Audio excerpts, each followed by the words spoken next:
Kaum muslimin jamaah salat Jumat rahimakumullah.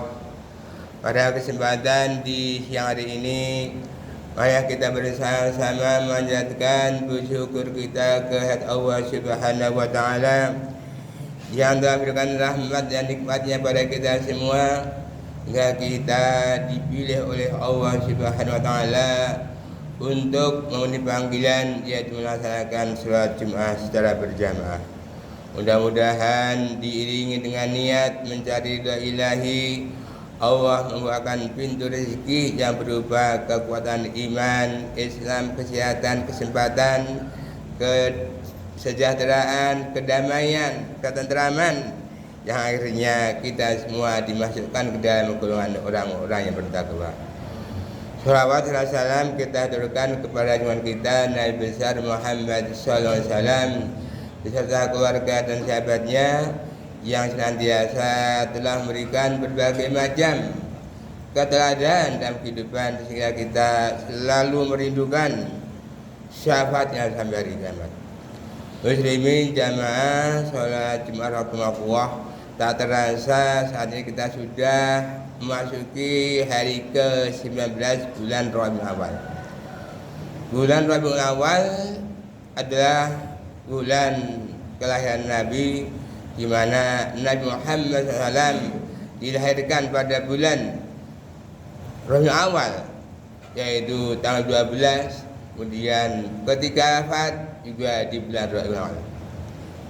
Rasulullah SAW begitu banyak memberi contoh pada kita, sehingga keteladanannya bisa kita terapkan dalam kehidupan sehari-hari. Allah berfirman di surat Al-Ahzab ayat 21, "Laqad kana lakum fi Rasulillahi uswatun hasanah." Sesungguhnya dalam diri Nabi Muhammad ada contoh teladan yang bagus. Untuk itu berbicara maksud teladan, maka dari itu khutbah kali ini kami akan menyampaikan tentang 7 sunnah Nabi yang kita jadikan teladan dalam kehidupan. Dengan mengikuti 7 sunnah Nabi, insya Allah kita diberi kemudahan dapat berkumpul dengan beliau di jannah. Jamaah sholat Jumat rahimakumullah. Adapun sunnah yang pertama yang perlu kita teladani adalah kita melaksanakan sholat tahajud. Ketika kita masih punya cita-cita, harapan dan terwujud, maka laksanakan sholat tahajud. Karena tahajud adalah perintah Allah. Di surat Al-Isra ayat 79, "Wa innal lailata tahajjud nafilah." Maka sebagian dari malam maka laksanakan tahajud sebagai ibadah tambahan bagimu. Untuk itu mari kita amalkan. Karena apa? Orang yang senantiasa tahajud, insya Allah ketika berdoa, doanya dikabulkan. Dan ketika kita mohon ampun, dosa kita akan diampuni oleh Allah. Dan yang tidak kalah adalah orang yang senantiasa tahajud adalah akan mendapatkan kedudukan yang sangat mulia di sisi Allah Subhanahu wa taala. Untuk itu laksanakan sholat tahajud walaupun hanya 2 rakaat setiap malam. Dengan demikian, manakala kita sudah istiqomah sholat tahajud malam, insya Allah kita akan mendapat kedudukan yang sangat mulia di sisi Allah Subhanahu wa taala. Muslimin jamaah sholat Jumat rahimakumullah. Adapun sunnah yang kedua yang kita teladani dari Rasulullah SAW adalah biasakan kita untuk sholat sunat 2 rakaat fajar. Artinya apa? Artinya kita adalah disuruh untuk sholat rakaat, ya, 2 rakaat fajar, 2 rakaat sebelum subuh. Karena apa? 2 rakaat sebelum subuh adalah lebih baik daripada dunia sendirinya. Untuk itu sebelum melaksanakan sholat subuh, laksanakan sholat sunat 2 rakaat fajar. Insya Allah kita akan mengenggam dunia. Muslimin jamaah sholat Jumat rahimakumullah. Adapun sunnah yang ketiga dari keteladanan Rasulullah adalah sehabis subuh kita laksanakan, yaitu membaca Al-Quran. Kita tahu bahwa Al-Quran adalah memberikan petunjuk bagi orang yang bacanya. Al-Quran akan memberikan syafaat kepada orang yang bacanya, agar kita termotivasi bisa membaca, maka jangan tinggalkan Al-Quran.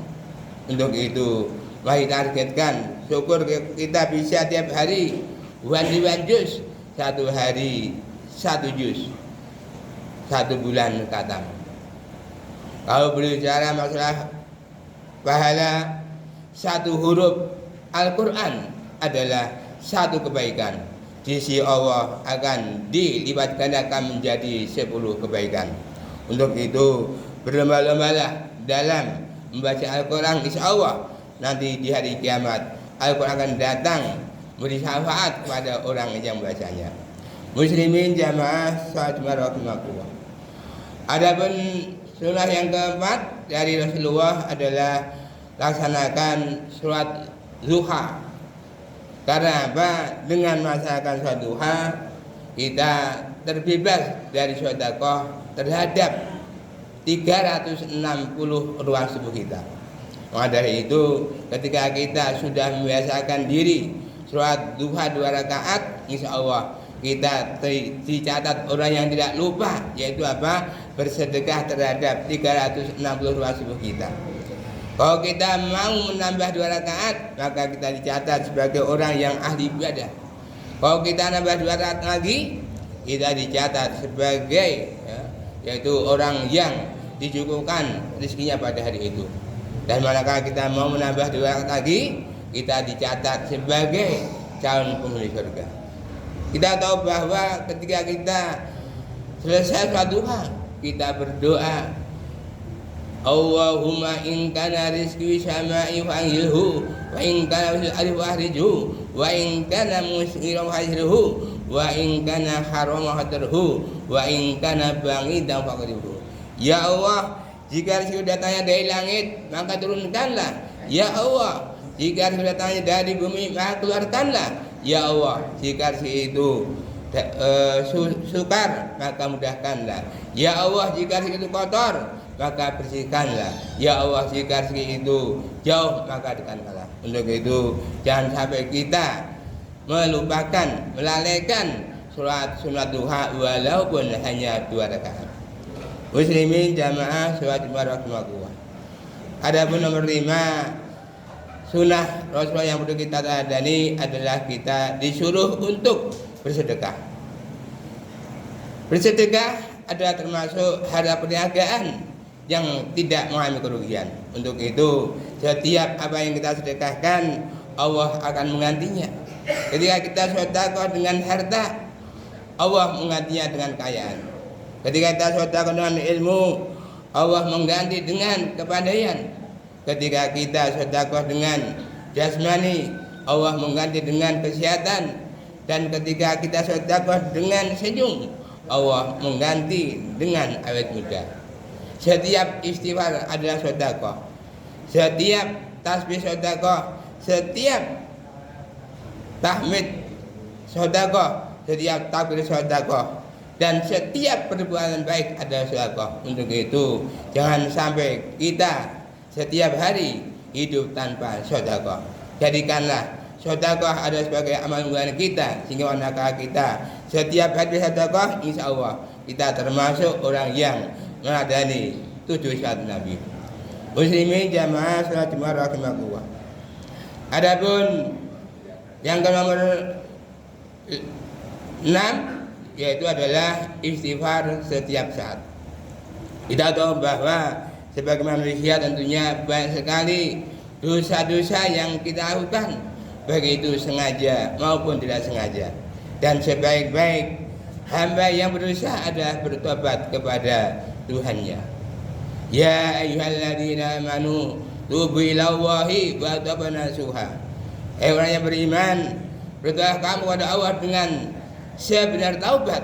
Untuk itu, ketika kita mengadakan yaitu taubat nasuha, kita segera mohon ampun kepada Allah Subhanahu wa taala. Kita menyesal terhadap perbuatan dosa yang kita lakukan, dan kita segera memperbanyak istighfar. Insya Allah manakala kita memperbanyak istighfar, insya Allah kita terbebas dari dosa. Muslimin jamaah sholat rahimahullah. Ada yang ketujuh, sunnah Nabi yang perlu kita teladani adalah menjaga wudhu. Kita tahu bahwa menjaga wudhu dan bertobat adalah suatu perbuatan yang dicintai oleh Allah Subhanahu wa taala. Allah berfirman di surat Al-Baqarah ayat 222, "Innallaha yuhibbut tawwabina wa yuhibbul mutatahhirin." Sesungguhnya Allah mencintai orang-orang yang bertaubat dan menyucikan diri. Kata kuncinya, ketika kita itu berada di kamar mandi, apakah BAK, apa BAB atau mandi, maka segera wudhu. Kita tahu bagaimana ketika Rasul ditanya, "Ya Rasulullah, itu suara apa di atas sana?" Plak, plak, plak, plak. Ternyata apa? Itu adalah suara terompah Bilal. Terus sahabat bertanya, "Mengapa begitu ya Rasulullah?" Karena si Bilal adalah senantiasa menjaga wudhu, yaitu ketika batal langsung wudhu. Untuk itu mari kita mencoba untuk bisa seperti Bilal. Dengan demikian manakala kita bisa menjaga wudhu adalah termasuk orang-orang yang dicintai oleh Allah SWT. Itulah 7 sunnah Rasulullah yang perlu kita teladani, hingga kita sebagai umatnya perlu melaksanakan, mengamalkan secara istiqomah sampai menjadi jenazah. Insya Allah manakala kita bisa amalkan, Allah akan memberikan bahasan yaitu berupa jannah. Allahumma amin. Barakallahu fil Qur'anil azim. A'udzu billahi minasyaitonir rajim. Qul huwallahu ahad, Allahu samad, lam yalid wa lam yulad wa lam yakul lahu kufuwan ahad.